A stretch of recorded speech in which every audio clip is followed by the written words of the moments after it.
Budayawan MH Ainun Najib atau Cak Nun menyebut dirinya kesambet ketika menyebut Presiden Joko Widodo seperti Fir'aun.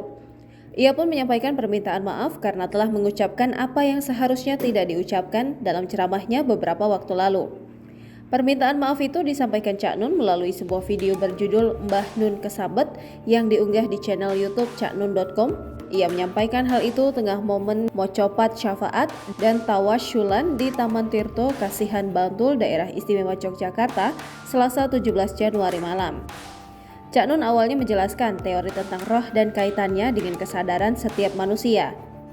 Suami Novia Kolopaking itu mengaku sama sekali tidak memiliki rencana menyangkut pautkan materi ceramahnya kala itu dengan tokoh Fir'aun, Haman maupun Korun.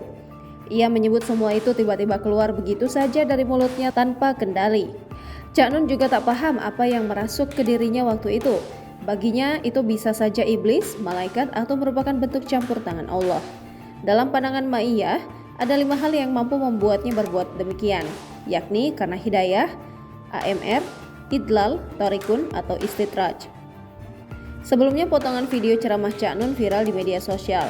Dalam video tersebut Cak Nun menyebut Jokowi sebagai Fir'aun dan Menko Maritim dan Investasi Luhut Binsar Panjaitan sebagai Haman. Cak Nun juga menyinggung soal pemilu 2024.